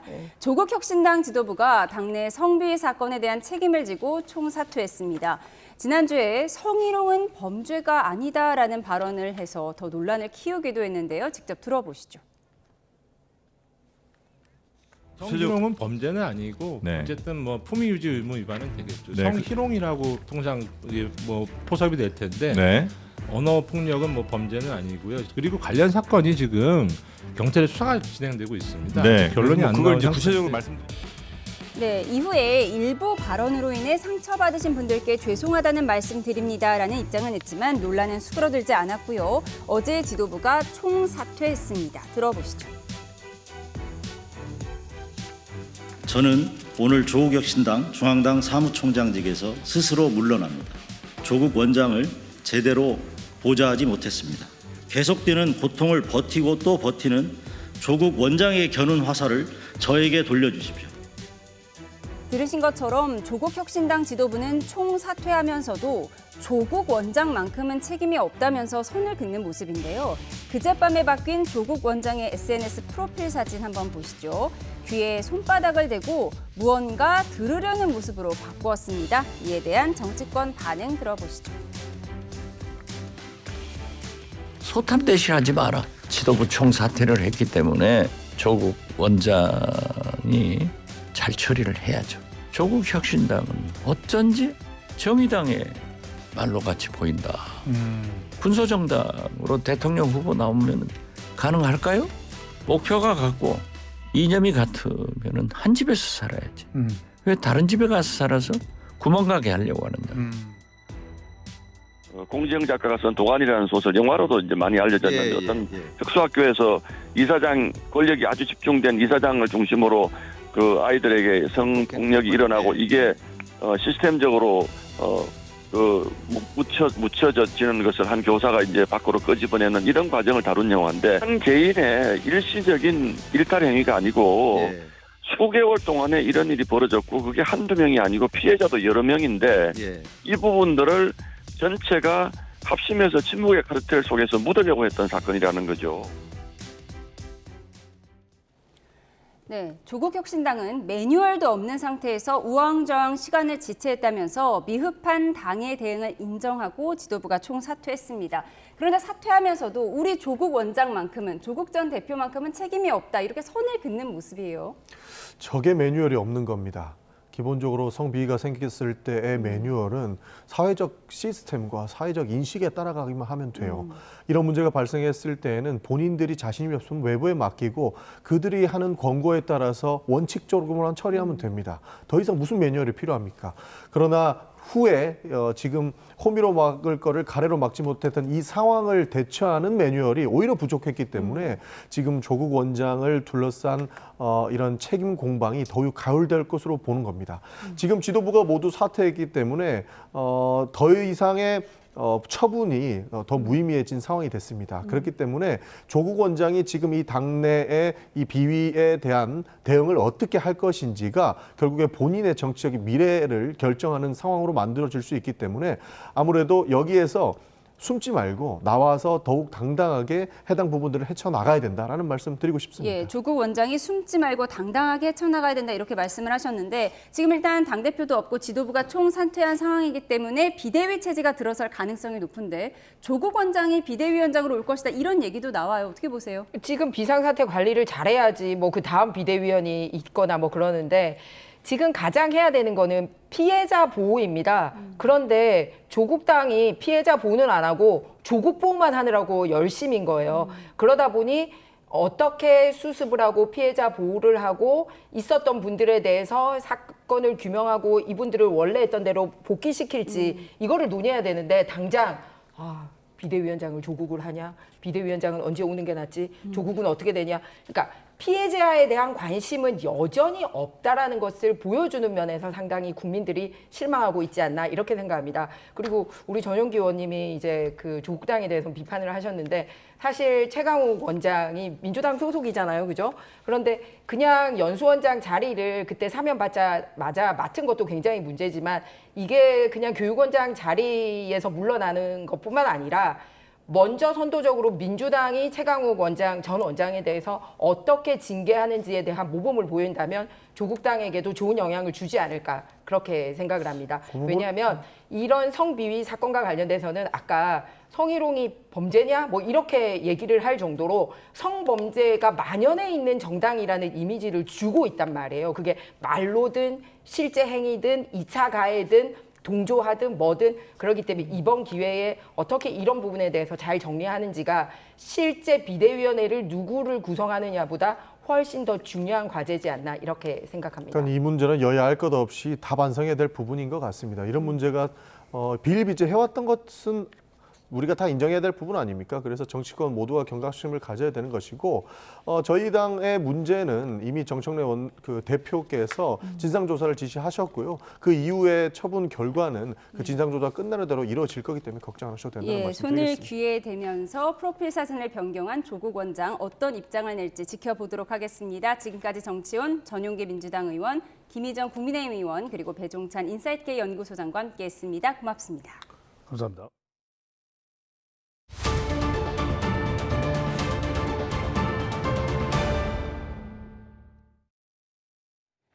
주말 사이 호우 피해가 컸던 남부지방에 오늘과 내일 사이 또 많은 비가 예고됐습니다. 특히 극한호우가 쏟아졌던 호남지방에는 내일까지 최고 120mm 이상의 가을 호우가 내리고 해안가에는 대조기도 겹칠 것으로 보여서 침수 피해가 우려됩니다. 취재기자 연결해 들어보겠습니다. 정혜연 기자, 전북 전남지방은 가을 호우로 이미 피해가 컸는데요. 또 호우 예고가 있다고요? 네, 그렇습니다. 이 강한 비는 오늘 밤사이 예고돼 있습니다. 낮 동안 전남 해안에 비가 한 차례 내렸지만 지금은 잠시 약해진 상태고요. 오늘 밤부터 전남 해안에는 다시 강한 비가 내릴 가능성이 있습니다. 현재 고흥과 보성, 여수, 해남 등 전남 해안 지역과 제주도에 호우 예비특보가 내려져 있는데요. 이 발효 시점이 오늘 밤과 내일 새벽 사이입니다. 오늘 아침과 낮 사이에 남서쪽에서 발달한 비구름이 유입되면서 전남 해안에 잠시 강한 비가 내렸다가 지금은 강한 비가 오는 곳은 없고 산발적으로 호남 지방에 약한 비가 내리거나 흐린 날씨를 보이고 있습니다. 비는 밤사이 충청과 남부지방으로 확대해서 내일까지 이어질 걸로 보이는데요. 특히 전남 해안에 120mm 이상, 또 제주도에 최고 100mm 이상이 집중되겠고 경남 해안 지역으로도 최고 80mm 이상의 많은 비가 내릴 것으로 예상됩니다. 이번 비가 내리는 동안 돌풍과 벼락을 동반해서 시간당 30mm 이상의 비가 내리겠고요. 밤사이에는 이보다 조금 더 비가 강해질 가능성이 있어서 주의가 필요합니다. 특히 이번 호우와 대조기가 겹쳐서 서해안과 남해안을 중심으로는 만조시 침수 피해가 커질 가능성도 있습니다. 지역별 위험 시각은 경남 창원 마산 지역이 오늘 밤 9시 36분, 제주도 성산포가 밤 10시 21분, 내일 새벽쯤에는 전북 군산 지역이 새벽 3시 59분쯤 해수면이 평소보다 높아지면서 해안가와 저지대 침수 피해 가능성이 커지겠습니다. 특히 비구름의 영향이 없는 인천 지역도 내일 새벽 5시 41분쯤 바닷물의 수위가 평소보다 30cm 이상 높아질 것으로 우려됩니다. 인천 소래포구 등 상습 침수 구역에서는 각별히 유의를 해주셔야겠습니다. 지금까지 과학기상부에서 YTN 정혜윤입니다. 네, 최악의 가뭄으로 강릉에 재난 사태가 선포된 지 열흘째를 맞았고 두 번째 국가소방 동원령도 발령됐습니다. 시민들은 물 아끼기에 적극적으로 동참하고 있지만 비다운 비 소식이 없어서 불편이 가중되고 있습니다. 홍성욱 기자입니다. 가뭄으로 재난사태 선포 열흘째, 강릉엔 2차 국가소방 동원령이 발령됐습니다. 전국 각지에서 1000리터급 이상 대용량 물탱크차 20대가 추가 투입됐습니다. 끼니를 거르고 새벽부터 달려온 소방관들을 위해 기업과 자치단체에서 커피차를 후원하기도 했습니다. 고생 많으십니다. 맛있게 드세요. 잠시 숨을 고른 소방관들은 급수 임무를 맡은 지역으로 서둘러 출동했습니다. 동원될 수 있는 인원과 장비를 총동원하여 강릉 시민들의 불편이 해소될 때까지 끝나는 그날까지 최선을 다하도록 하겠습니다. 계량기를 자체적으로 잠그며 벌써 20일 넘게 이어진 제한급수. 상인들 걱정은 이만저만이 아닙니다. 아직까지는 괜찮은데 앞으로 계속 안 나온 상황이 오면 피난을 가야 될 것 같아요. 친인척 집으로. 물 많은 동네. 수도관을 잠가 저수탱크 수위가 점점 줄어드는 아파트 단지나 숙박시설은 사정이 심각합니다. 일부 아파트는 오전과 오후 각각 3시간 정도만 물을 쓸 수 있게 자체 단수를 시작했습니다. 주민들은 물 아끼기에 적극적으로 동참하고 있습니다. 강릉의 한 아파트인데요. 자체적으로 단수 조치를 시행하고 있습니다. 지금 이 오후 1시를 지나고 있는데 이렇게 물을 틀어도 물이 나오지 않습니다. 설거지물을 모아둔 뒤 재사용하는 건 기본. 변기 물탱크에 생수병을 넣어 물을 아끼고 욕조에 받아둔 물은 한 방울이라도 새는 것을 막기 위해 배수구를 이중으로 막아놨습니다. 세탁기 사용은 꿈도 못 꾸면서 이불 빨래는 아예 포기했고 소량씩 손빨래만 합니다. 단수를 해서 물이 안 나오니까 이게 이제 진짜 물이 안 나오는 급박한 상황이구나. 모두 같이 참석을 해야 돼, 동참을 해야 되겠구나 하는 생각이 많이 들죠. 주민들의 물 아끼기에도 오봉저수지 저수율은 12%대까지 떨어져 매일 역대 최저치를 갱신하는 상황. 당분간 비다운 비 소식이 없어 앞으로 4주 뒤면 저수율은 5%대까지 떨어질 거란 암울한 전망까지 나오고 있습니다. YTN 홍서욱입니다. 네, 처럼 가뭄 재난 사태를 겪는 강원도 강릉 지역의 용수 확보 대책으로 평창 도암댐 활용 방안이 본격 논의되고 있습니다. 강원도는 최근 긴급 대책회의를 열고 도암댐 비상 공급 방안을 조율했습니다. 강릉시 역시 오늘 오전 입장문을 통해 수질 검사 결과 상수원으로 적합하다고 판정되면 공급에 나설 수 있다고 밝혔습니다. 현재 논의되고 있는 수량은 하루 10,000톤 규모로 강원도는 환경부와 강원도 보건환경연구원의 수질 검사 결과를 토대로 타당성을 판단할 계획입니다. 서울 서대문구 초등학생 유괴 미수 사건을 두고 부실 수사 논란을 겪었던 경찰이 부랴부랴 관련 대책을 내놨습니다. 서울 시내 초등학교 전체에 대해 순찰을 강화하는 등 안전 종합 대책을 시행한다고 밝혔는데 학부모들의 불안은 여전합니다. 양동훈 기자입니다. 서울의 한 초등학교 등굣길 곳곳에서 부모 손을 잡은 아이들이 보입니다. 며칠 전 서울 서대문구에서 발생한 초등학생 유괴 미수 사건에 학부모들은 하나같이 걱정을 털어놓습니다. 모르는 사람이 그런 거 물어보면 확인을 해라. 항상 전화기 보고 있죠. 저희도 애들한테 전화 올까 봐. 유괴 시도 피의자들에 대한 구속영장이 기각됐다는 소식엔 격앙된 반응도 나옵니다. 시도에서 미수를 굳혔건 그게 성공을 했건 간에 구속에 대해서도 좀 강화할 필요가 있다고 생각합니다. 초등학생 유괴 미수 사건으로 불안이 커지는 모습인데 경찰이 서울 지역 609곳 전체 초등학교를 대상으로 한 종합 안전대책을 내놨습니다. 처음 유괴 시도는 없었다고 발표했다가 뒤늦게 수사했다는 부실 논란이 일자 부랴부랴 대책을 마련한 겁니다. 경찰은 우선 초등학교 등하굣길에서 발생할 수 있는 범죄나 교통사고 등 위험 요소를 찾아내기 위해 관계기관과 특별안전대진단을 벌일 계획이라고 밝혔습니다. 또 아동범죄 관련 신고는 최단 시간 내 출동을 목표로 하는 코드1 이상으로 지정해 강력히 대응하고 등하교 시간대에는 일선 경찰서뿐 아니라 서울경찰청 기동 순찰대까지 배치합니다. 학부모들 사이에서는 경찰 대책을 환영하는 반응과 동시에 여전히 미덥지 않다는 지적도 나옵니다. 솔직히 잘 모르겠어요. 경찰 순찰을 강화한다고 해도 학교 다니는 그 아이들이 한두 명도 아니고. 5주 동안 이어지는 경찰의 이번 종합대책이 유괴시도 사건과 부실 수사 논란으로 논란, 학부모들의 불안을 얼마나 잠재울 수 있을지 주목됩니다. YTN 양동훈입니다. 이시바 시게루 일본 총리가 잇따른 선거 패배로 1년도 채우지 못한 채 사임을 결정했습니다. 앞으로 누가 총리로 뽑히느냐에 따라 일본의 국내외 정책에 큰 변화가 예상되는 만큼 한일 관계에도 적지 않은 영향이 있을 전망입니다. 일본 현지 연결합니다. 김세호 특파원.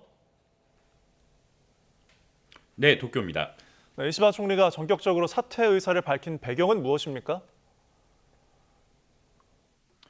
네, 이시바 시게루 총리가 취임 11개월 만에 사퇴를 표명했습니다. 일본 여당이 지난 7월 참의원 선거 등 주요 선거에서 잇따라 패한 데 따른 집권 자민당 안팎의 사퇴 압박을 결국 견디지 못한 겁니다. 이시바 총리는 애초 미국과의 관세 협상 등 국내외 주요 과제에 대한 책임을 거론하며 총리직을 이어가겠다는 뜻을 고수해왔습니다. 하지만 총재 교체를 위한 조기 총재 선거 실시 여부에 대한 찬반 결정을 하루 앞두고 자민당 의원과 지자체 대표들의 찬성표가 계속 늘어나면서 결국 백기를 들었습니다. 특히 모리야마 간사장 등 당내 주요 핵심 간부들이 모두 사임을 밝힌 데 따른 밝히고 이시바 내각에서조차 조기 총재 선거를 주장하는 목소리가 이어졌습니다. 이시바 총리로서는 시간이 지날수록 당내에서 고립이 심화되는 상태였습니다.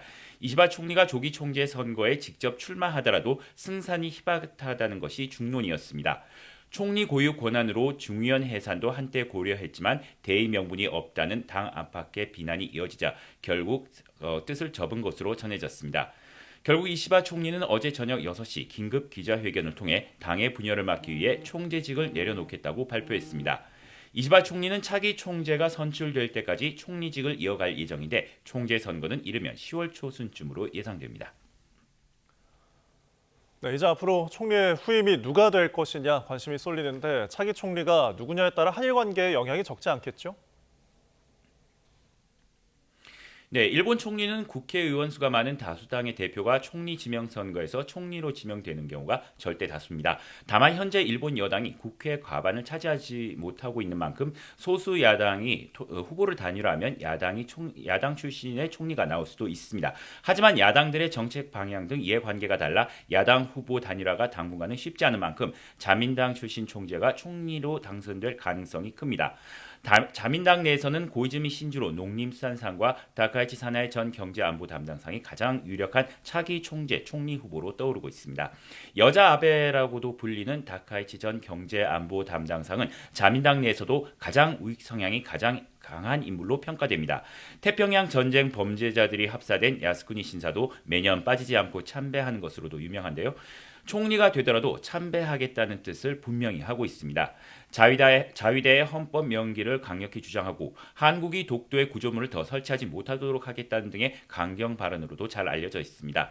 조선인 강제노동 등도 부정하는 등 과거사 인식도 극우 인사들의 전형을 보여주고 있습니다.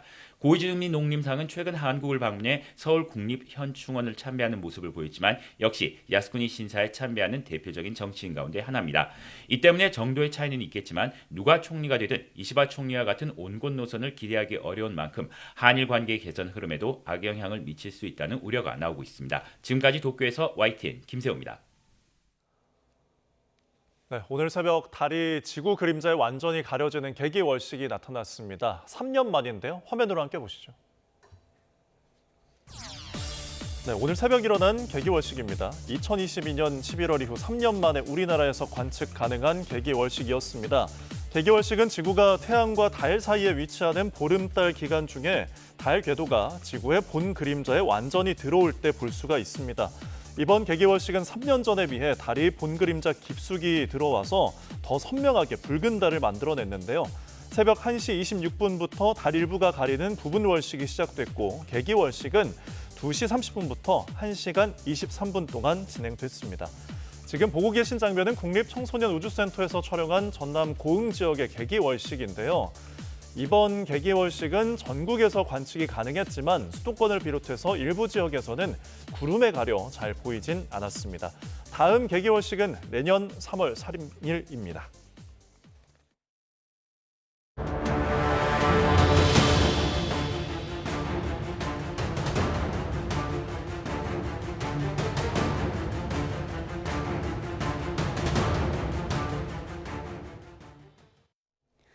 미국 이민당국에 체포된 우리 근로자 300여 명이 자진 출국 방식으로 귀국할 것으로 알려졌습니다. 네, 업계에선 터질 게 터졌다는 편법 관행에 대한 비판과 더불어서 비자 쿼터 확보에 같은 재발 방지 대책도 필요하다고 말합니다. 고란 경제 전문가와 함께 관련 내용 짚어보겠습니다.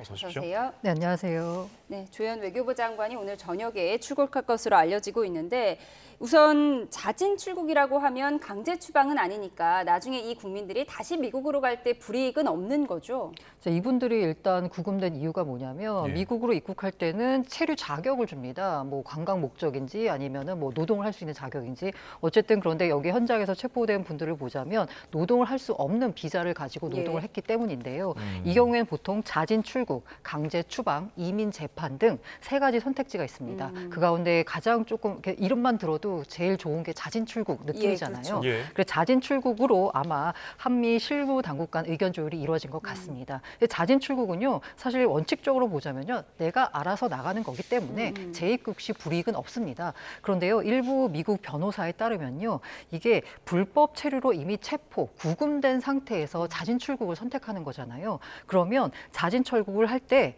자신의 혐의를 인정하는 절차가 있습니다. 예. 그러니까 지금 체포 구금됐는데 자진 출국한다는 건 내가 유죄를 인정하고 자발적으로 출국하겠다라는 의미잖아요. 그래서 이민 재판을 통해 유무죄 다퉈보는 것을 포기하고 나가는 거기 때문에 네.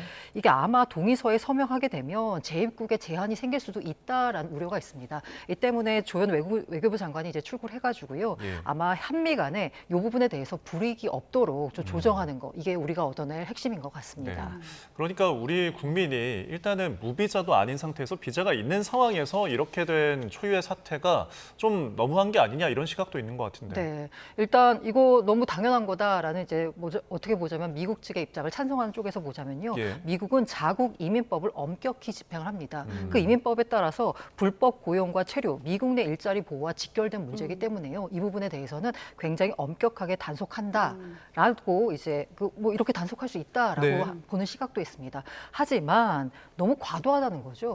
게다가 이거 이루어진 장소가 어디냐면 한미 경제 협력의 상징인 대규모 투자 프로젝트가 이루어진 그 해당 공장에서 진행됐습니다. 예. 게다가 이게 단순히 이제 비자 이민법을 위반했는데도 불구하고 뭐 헬기가 동원되고 뭐 장갑차가 출동하는 등 뭐 테러 군사 작전을 방불케 했잖아요. 예. 이건 너무 과도한 거 아니냐라고 해서 그 700조 원 선물 외교위의 뒤통수를 맞은 거다라는 비판이 당연히 나올 수 있는 겁니다. 게다가 이들이 이제 옮겨간 곳이 굉장히 열악한 구금 시설입니다. 그렇죠.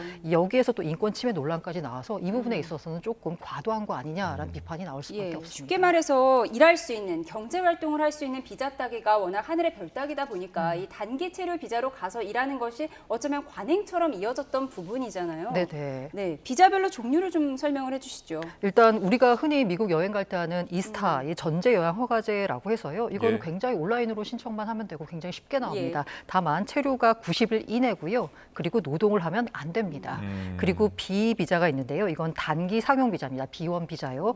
여기 같은 경우에는 그 뭔가 회의를 한다거나 무슨 서로 협력을 한다거나 이건 되지만 예. 노동 목적은 금지되어 있습니다. 게다가 이거 발급받을 때 한 100일 정도가 걸리고요. 이 문제는 뭐냐면 이 B1 비자 역시나 거절률이 27% 정도가 됩니다. 그러니까 석 달을 기다렸는데 거절이 될 수 있는 상황도 펼쳐지는 거죠. 예. B1마저 이렇고요. 그런데 이것도 역시나 노동이 금지돼 있고요. 때문에 이번에 단속에 되신 분들이 아마 이 이스타나 B1 비자로 가신 분들일 것 같고요. 그리고 한 언론 인터뷰를 보니까 E2 비자를 받은 분은 그 단속에서 제외가 돼서 나오셨더라고요. 이분 같은 경우 E2 비자는 투자자 비자입니다. 어떤 기업이 미국에다 투자해서 법인을 세운 다음에 그 해당 법인이 한국인을 고용하게 되면 E2 비자가 나오게 되는 거거든요. 한국 기업의 주재원이나 투자 관련 직원이 할 수 있는데 이 경우에는 문제가 뭐냐면 해당 기업이 미국에 투자를 해서 법인을 세워서 그 법인이 고용한 한국인이잖아요. 다시 말하면 하청업체는 해당이 안 됩니다. LG 엔솔이나 아니면 현대차 같은 경우에도 현대차나 엔솔의 미국 법인은 있지만 하청업체 같은 경우는 미국 법인은 없잖아요. 근데 이들이 직원을 고용하게 되면 이들은 이 비자 자체를 받을 수가 없습니다. 애초에 비자 발급하기가 굉장히 어렵기 때문에 그런데 당장 일손은 필요하잖아요. 그러다 보니까 빨리빨리 해결할 수 있는 이스타 비자 등으로 나간 거고 이게 지금까지의 관행이었고요. 그렇기 때문에 업계에서는 터질 게 터졌다라는 반응이 나오는 거죠. 네. 그래서 이게 과거에도 비슷한 사례가 있었던 것으로 좀 보이고 지금 트럼프는 어쨌든 앞으로 이런 대규모 단속이 더 많이 볼 수도 있을 것이다라고 이제 공언한 상황 속에서 어쨌든 우리도 비자가 이런 문제가 있으면 좀 요구해야 될 것들이 있잖아요. 그래서 뭐 쿼터제 이야기가 나오는 것 같더라고요. 당연히 요구해야 되는 거고요. 그래서 지금 현재 한국무역협회나 국내 기업들은 한국인 전문가 비자 쿼터 E4 이게 한국인 전용 취업 비자거든요. 요거 한 15,000개 연간 신설해 달라라고 요구하고 있습니다. 네, 오늘 국회 외통위에서도 잠시 뒤에 출국하는 조현 외교부 장관 상대로 관련 질의가 있었는데요. 녹취를 듣고 오겠습니다. 우리 정부가 지난 10년간 일명 한국인 동반자법이라고 해서 E4라는 새로운 비자를 만든 것을 추진한 걸로 알고 있습니다. 우리도 E4 비자를 만들어서 일정 정도 커트를 배정받으려고 한 것인데 이게 잘 안 되는 이유가 무엇입니까? 미 측에서 우리가 그동안 여러 가지 이유로 요구했던 것에 대해서 잘 호응을 하지 않아서 협상에 진전이 없었습니다. 이제 이번 일을 계기로 본격적으로 좀 협의를 해서 이런 것을 확보토록 하겠습니다. 단기로 미국을 들어가서 일할 수 있는 예를 들어서 6개월 노동 비자가 필요합니다. HEL 이런 비자를 신청하면 나오지도 않을 뿐더러 비자 인터뷰를 잡으려면 너무 길어져서 에스타로 관광 비자를 왜 이렇게 많이 갔는지 사실 다 이해할 만합니다. 왜 마약 단속 쪽에서 들어가야 되는지 또 이민 이런 걸 좀 철저하게 따져주시기 바랍니다. 네, 그러니까 이런 관행에 대해서는 다들 이해가 있는 것 같은데 그래서 뭐 입법은 계속 진행 중이었습니다. E4 비자 그러니까 이게 뭐 한국 동반자법 이렇게라도 뭐 불리는데 어떤 내용인가요? 이게 우리가 뭐 별도로 우리만 특혜를 봐달라는 게 아니고요. FTA 협상을 체결한 뭐 싱가포르, 칠레, 호주 같은 곳도 이게 자기 쿼터를 받아가지고 자신들의 자국 국민을 미국에서 일할 수 있게끔 환경을 조성하는 곳들이 있습니다. 그런데 우리도 2007년 한미 협상 당시 E4 비자 같은 전용 비자 쿼터 포함해달라라고 했는데 좀 무산이 됐어요. 그런데 이제 이게 무산이 된 다음에 2012년 이후 13년부터 아까 말씀하신 그 법안 이걸 입법을 위해서 노력하고 있는데요. 사실 이게 입법을 하려면 그 미국은 로비의 나라잖아요. 그러니까 의원들에 대한 로비가 합법화된 나라잖아요. 맞아요. 이렇게 열심을 해야 합니다. 그런데 지금까지는 아까 말씀드린 대로 관행적으로 그냥 이렇게 빨리빨리 처리하면서 로비에 있어서 기울인 노력이 조금 좀 덜했습니다. 그러다 보니까 이게 펀드를 조성을 해가지고요. 이 법안을 통과시키기 위해서 노력해야 되는데 그간에는 현대차, LG, 삼성 등 대기업들의 참여가 좀 부족했던 부분이 있고요. 사실 외교적 노력도 조금 부족했던 부분이 있습니다. 이게 당장은 문제가 안 되니까 그냥 넘어왔던 건데 이번 사건을 계기로 해서 이 특별 쿼터 편성이 되는 비자 이거 꼭 만들어야 될 것 같습니다. 우리에게 700조 원 투자를 약속받고 300여 명을 구금한 트럼프 미국 대통령의 속내는 과연 무엇일지 참 이 부분이 궁금해지는데요. 관련 녹취를 듣고 와서 대담 이어가도록 하겠습니다. We have a great relationship with South Korea. Really good relationship. You know, we just made it. ICE was doing right because they were here illegally. But we do have to work something out where we bring in experts so that our people can be trained so that they can do it themselves. Does that make sense? Right? 네, 트럼프 미국 대통령이 SNS에 추방의 향기가 좋다 이런 좀 황당한 문구를 올리기도 했는데 또 오늘은 한국과 사이가 좋다라는 말을 했습니다. 도대체 속내가 뭘까요? 사실 이 트럼프의 이 발언을 보자면요. 조금 놀라운 게 뭐냐면 어쨌든 간에 합법적 절차 마련을 대가로 미국인 근로자를 고용하고 양성해달라라는 식으로 얘기를 했어요. 이걸 보자면 일단 미국인 근로자를 고용하고 했잖아요. 그러니까 지금까지 너희들이 편법으로 한국에서 자꾸 근로자 데려왔는데 그게 아니라 미국인을 고용해, 미국 현지 근로자를 채용을 해라는 거고 그러면 우리 기업 입장에서 뭐냐면 그런데 현실적으로 어렵습니다. 우리 숙련된 인력이 필요한데 미국에는 숙련된 인력이 없지 않겠습니까? 라고 했더니 그 뒤에 붙인 게 뭐냐면 양성해달라라는 부분입니다. 네. 그러니까 한국 기업이 미국 근로자를 대상으로 직업훈련 프로그램을 운영해서 기술 역량을 높여야 한다는 요구예요. 그러니까 장기적으로 보자면 미국 내 인력 의존도를 높이고 외국인 근로자 비율을 줄이라라는 겁니다. 네. 이미 현대차 같은 경우에는요, 조지아주에서 직업훈련 프로그램을 운영하고 있습니다. 미국인 근로자를 양성 중에 있는데 이런 근로자 양성 프로그램까지 다른 기업들 역시나 열심히 해라라고 압박하는 조치다라고 볼 수 있습니다. 네. 그럼 결국 이번 체포 사태를 이렇게 면면히 따져보면은 트럼프 정부의 어떤 큰 그림이 아닐까 싶은데 어떻게 보시나요? 네, 맞습니다. 일단은 아메리카 퍼스트 정책의 과시다라고 볼 수 있습니다. 지금 이게 역대 최대 단일 현장이잖아요. 이 그림만으로 좀 무시무시하죠. 강경한 이민 정책을 전달하는데 시각적 이미지를 충분히 보여줬습니다. 두 번째로 이제 외교적 압박과 협상 카드인데요.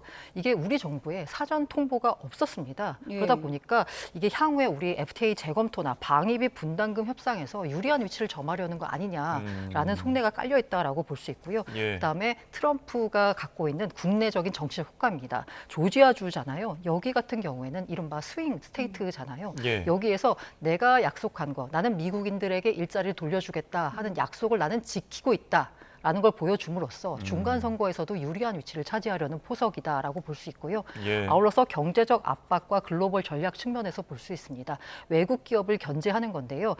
외국 기업 투자하는 거 우리 환영하지만 미국인 고용 비율 높이고 기술 이전을 해야 된다라는 걸 요구하는 메시지다라고 볼 수 있습니다. 네, 이제 우리 정부가 비자, 쿼터제 등 여러 가지 협상을 해야 할 텐데 어쨌든 협상에는 시간이 걸리는 거고요. 당장 미국 출장 가야 하는 사람들 많잖아요. 어떻게 해야 하나요? 뭐 어렵습니다. 일단 비자 준수 체계를 구축해야 됐고요. 일단 정식 비자를 활용해야 됩니다. 더 이상 이제 관행은 통하지 않는 시대가 된 거고요.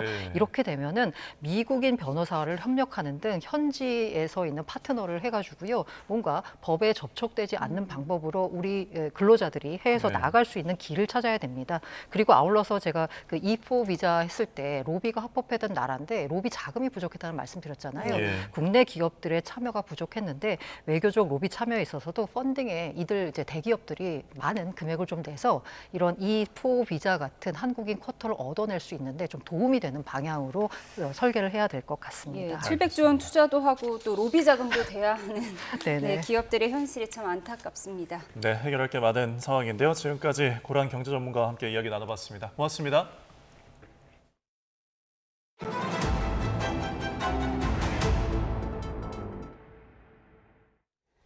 지난 정부에서 폐지됐던 1억 원 미만의 풀뿌리 기초연구가 내년도 정부 연구개발 R&D 예산에서 부활했습니다. 하지만 1억 원 미만이라는 명칭에 무색하게 평균 단가가 5천만 원대에 그쳐 연구 현장의 현실을 반영하지 못한다는 비판이 나오고 있습니다. 이성규 기자입니다. 정부가 기초연구 생태계 회복을 위해 내년도 연구개발 예산안에서 1억 원 미만의 풀뿌리 기초연구를 복원했습니다. 모두 2,000개 과제, 1,150억 원 규모입니다. 풀뿌리 신규 과제가 폐지되기 이전인 2023년 1,435개 과제, 508억 원과 비교하면 과제 수로는 약 40%, 금액으로 2배 이상 늘었습니다. 그 금액이나 어떤 개수도 기본 연구 사업 같은 경우는 2,000개로 확대해서 다수의 연구자들을 폭넓게 저희가 지원할 수 있도록 그렇게 할 계획입니다. 과학계는 이 같은 풀뿌리 기본 연구 부활을 환영하고 있습니다. 하지만 자세히 내용을 들여다보면 미흡하다는 지적이 나옵니다. 1억 원 미만 기본 과제의 평균 단가는 5,750만 원으로 1억 원의 절반 수준에 그칩니다. 실험이 잦은 연구나 연구원 인건비 등을 고려하면 턱없이 부족해 연구 현실을 고려하지 않았다는 지적이 나옵니다. 정부가 실제 연구 성과를 위한 지원보다 과제 수를 늘리기에만 급급했다는 비판이 나오는 이유입니다. 대학원생들, 학부생들 혹시라도 필요하면은 그 연구비, 연구 조원으로서 인건비가 필요한데 그런 사람이 뭐 한 2명, 3명 필요할 것이고요. 실험에 필요한 여러 가지 재료비나 뭐 실험실 관리부터 해서 장비 구입비, 소액이라도 여러 가지가 있을 건데. 내년도 정부 연구개발 과제 공고가 나오기까지는 아직 2달여의 시간이 남았습니다. 정부 예산이 생색내기나 나눠먹기식 지원이 되지 않으려면 남은 기간 연구 과제를 현실적이고 정교하게 가다듬을 필요가 있다는 지적입니다. YTN 사이언스 이성규입니다.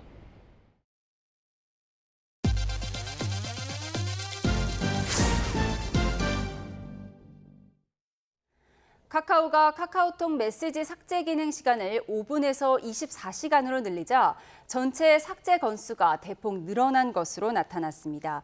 카카오는 메시지 삭제 기능 업데이트 이후 일주일 동안 메시지 삭제를 이용한 평균 건수가 이전보다 327% 증가했다고 밝혔습니다. 또 발송 후 5분이 지난 뒤 메시지를 삭제한 이용자는 업데이트 후 일주일 동안 하루 평균 71만 명에 달했습니다.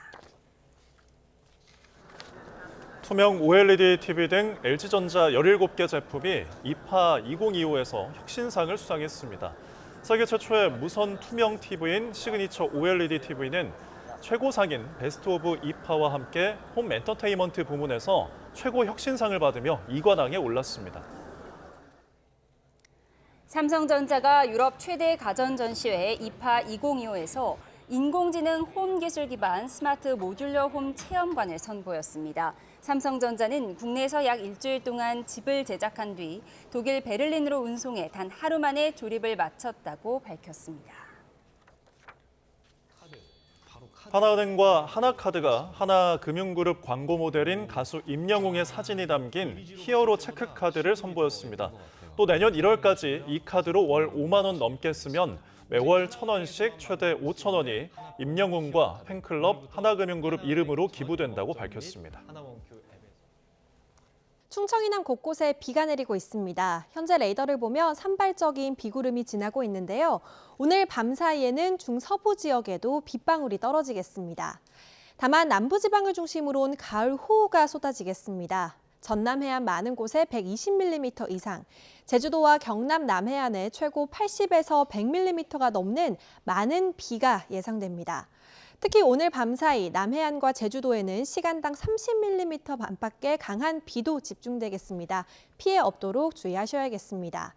또 이번 주는 백중사리 기간이라 해수면이 더욱 높아지는데요. 해안가 저지대에서는 침수 피해 없도록 각별히 조심하셔야겠습니다. 남부지방의 비는 내일 밤에 대부분 그치겠고요. 중부지방은 내일 오전부터 차츰 맑은 하늘이 드러나겠습니다. 이제 아침 저녁으론 선선하지만 낮에는 늦더위가 이어지고 있습니다. 내일은 서울 31도, 대전 29도, 대구 28도까지 오르겠습니다.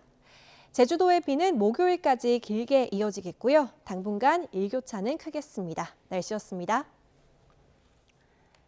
네, 조금 전 들어온 속보 전해드리겠습니다. 윤석열 전 대통령 측이 입장문을 냈는데요. 특검법에 대해서 위헌 법률 심판 제청과 헌법 소원을 청구했다는 내용입니다. 윤 전 대통령 측 법률 대리인단이 밝힌 내용을 조금 정리를 해드리겠습니다. 현행 특검법이 제도의 본질을 심각하게 훼손하기 때문에 위헌 법률 심판과 헌법 소원을 청구한다는 내용입니다. 네, 다시 한번 전해드리면 윤석열 전 대통령 측에서 특검법과 관련해서 위헌 법률 심판 그리고 헌법 소원을 청구했다는 소식이 들어왔습니다. 자세한 내용은 이어지는 뉴스에서 전해드리겠습니다. 네, 이상으로 뉴스원 마치겠습니다. 함께해 주신 여러분 고맙습니다.